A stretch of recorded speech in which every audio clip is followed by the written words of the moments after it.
Hi, Emmy. I say yes. I say yes too.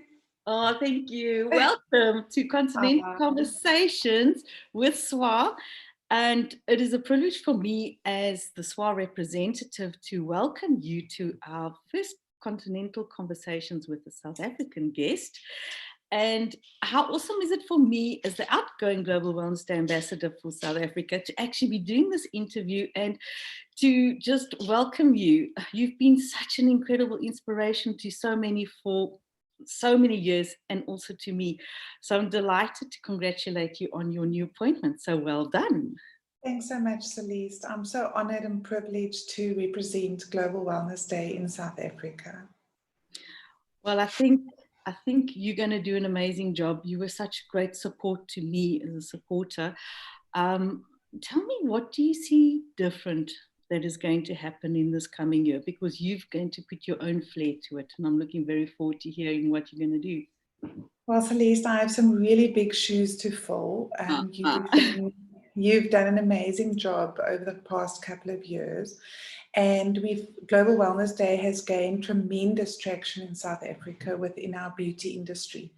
But I think it's time that we move beyond. Every South African should know the benefits, they should be educated how to live better, and to know that just a few small steps, a few small changes can ultimately make a really big difference. So I would like to focus on connections within businesses, schools, communities to participate in our initiative. I think that sounds absolutely wonderful, and I'm really glad to see you taking the awareness to a much bigger level. There's so many wellness initiatives out there. What made you choose Global Wellness Day? Celeste, I really believe in the Global Wellness Day manifest. They're all such practical and easy to follow ways of making a difference. And I love the fact that it's complementary and that it promotes wellness for everyone. Mm. So I know that you live the Global Wellness Day way, but tell me, what are you going to do for Global Wellness Day 2021? Um, Well, because the Global Wellness Day steps are so easy to follow, I must be honest that I really generally follow the 7 steps every day. yeah. But I'm very fortunate to live in beautiful Cape Town, and we will definitely be hiking one of the mountains over here and then end the day off with a family meal. Oh, wow. That just sounds absolutely amazing. And I know you were always so terrific when I was holding down the support for Global Wellness Day. You always supported us with hampers, and nothing was too much. You always sent them out to people that needed it. And I just want to give you something, which I think you are my protea. So every time I see this, I'm going to Thanks. be doing a protea post for you because you are strong and you're bringing people together. And just like this beaded protea, I just had to share that with you with table mounted. So there was Uh, just a little Thanks, punch Celine. for my protea. It's Protea lovely that voice. you've got that with you in the Netherlands. Oh, no, I packed all of my special things from my giraffe corner and my photographs. They're all there. So, um, Oh. Emmy, we're going to put your email address at the bottom of this podcast so that people can see where they can actually get involved. How can people get involved with Global Wellness Day South Africa?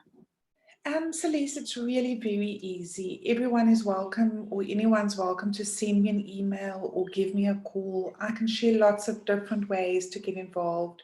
Some of our partners host complimentary yoga sessions, healthy cooking classes, intense exercise sessions, and spreading the word and getting people involved is the main aim. No, I think with Global Wellness Day's 7 point manifest, there's just like incredible opportunities. What's your favorite manifest?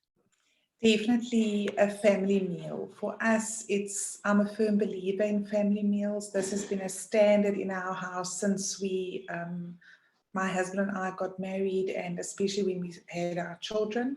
It's a great time for everyone to reconnect after a busy day, check in with each other, offer support, and that's definitely my favorite one. I think that's fantastic. I think in the new communications way of doing things after post-COVID. It's actually sitting down and listening to what people are actually saying. So that family meal is so important. And it doesn't cost you anything. It's just time and getting together. And I know you and I have shared special recipes when we come over to special things. So I think that family meal is just absolutely awesome, and well done on that. I now want to go into your role in the industry. You've always given back in the industry in various roles, whether it was through gift vouchers for the company that you were working with, or whether it was speaking at a conference or promoting association work, or now with Global Wellness Day.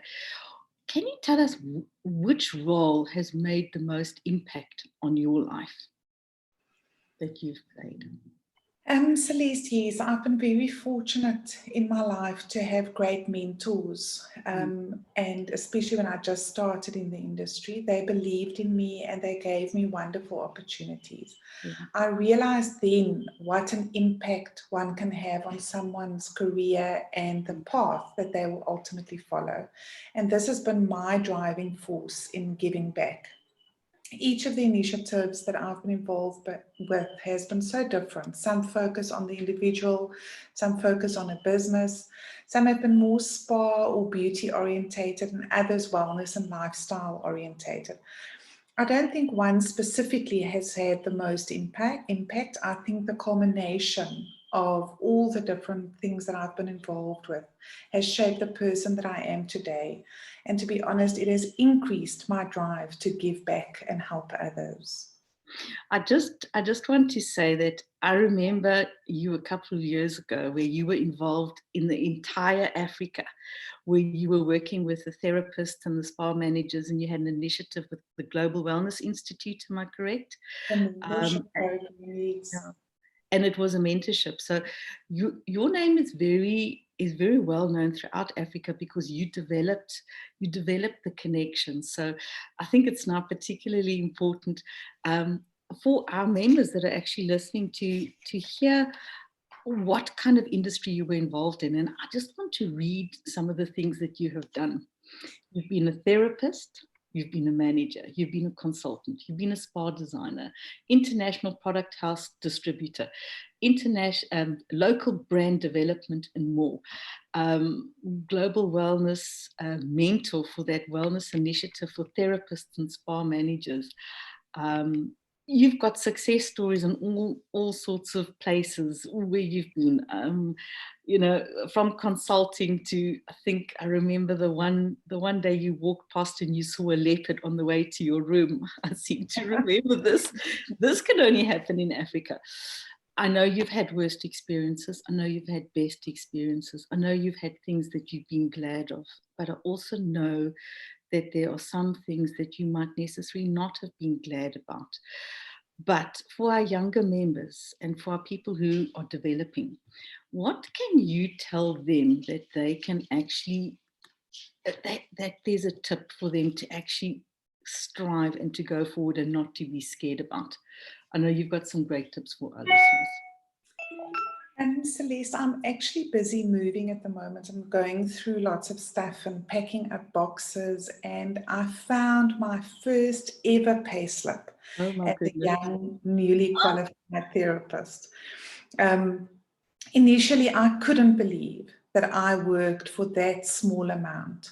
But after processing it and looking back, I understood that I was actually perfectly happy with that salary, and that I needed to start there to be where I am today. And one of my superpowers is the fact that I've gone through the ranks and that I know each position in my industry inside and out.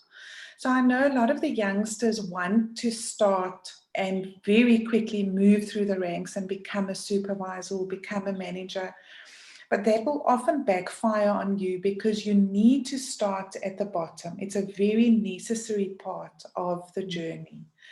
Another big thing that I'd like to share is that I've never been afraid to ask. when I see potential or I see an opportunity, I really go for it. Many of the ventures that I've been part of happened because I picked up the phone and I made the call. I love that. I think that's just having that confidence. I know that COVID has taken a lot of confidence away from people, and I think it's so important to keep having that confidence, to keep having that spirit, and keep on going for what you want. Having said that, what would you class as the most aha moment of your career? I'm sorry, that's just my wind coming through here. So sorry for that.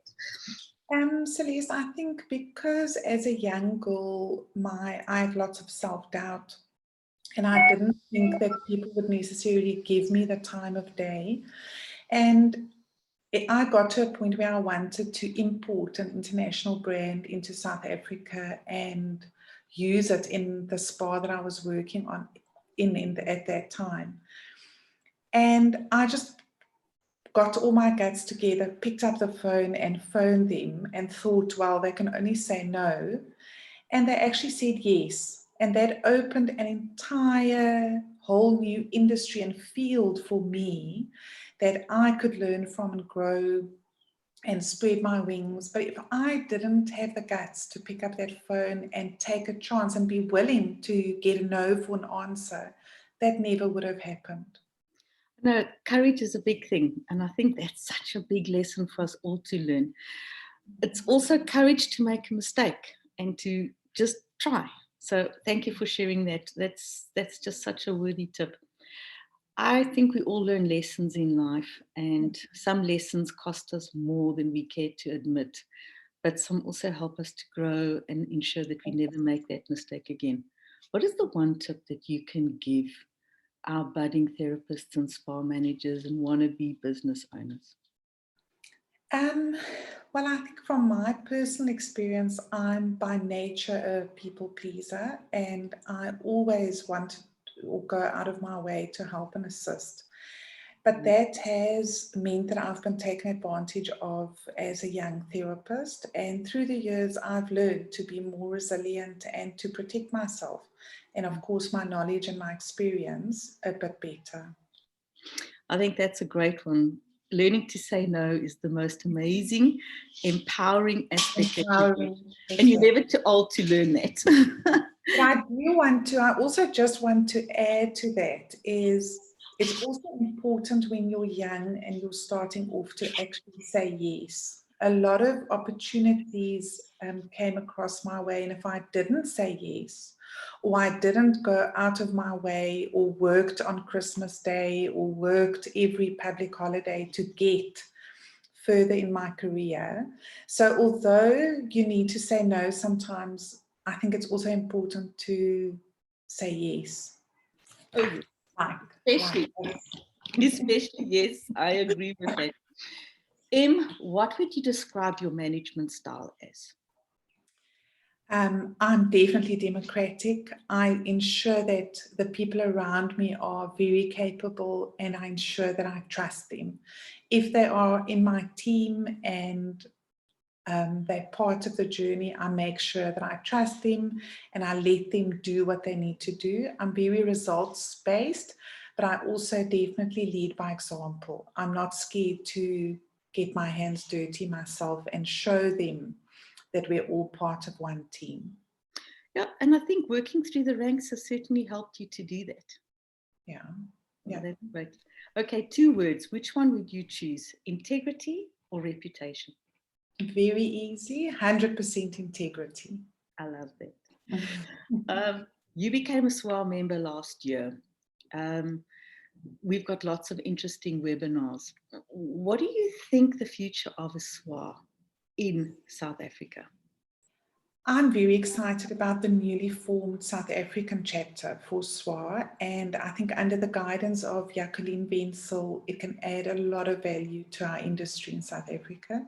She has planned a few very interesting webinars with very insightful speakers, and all of them have been great. Thank you for that. All of our therapists and students can get to register with SWAA for no cost because we want to build them up. Why do you think not because it's free, but why do you think every therapist and student should register with SWAA? To have that support system with resources, webinars, networking events, to have an association to help their members, especially the youngsters and the students, prepare for the real spa and wellness world means everything. Thank you, Emmy. I think that is just like such a brilliant way to end off. That to have the support system means everything, because then you get a good foundation. And it's too late to start when you're 40 or 50 to suddenly start. If you start from grassroots, you're going to achieve so much more. Exactly. So I want to just thank you for sharing your thoughts, and it's been great. And oh, I miss you all so much. I have to just say that. But I will be saying yes with you on the second Saturday in June, which is the 12th of June. And we're going to be holding up our paddles. We're going to say, I say yes for Global Wellness Day. And please contact Emmy. Emmy, have you got an email address that we can just let them have now, just at the end of this webinar? Yes, absolutely. I'll read that to you quickly. It's emmy.stoltz, so emmy.stoltz at globalwellnessday.org. Super. Thank you very much. I'm going to put that in on our presentation. And thank you, Emmy, for just being open, authentic, and 100% integrity-based for our conversation. It's been awesome chatting to you. Thank you so much for having me. It's a pleasure. Thank you, Emmy. Thank you. Bye. Bye.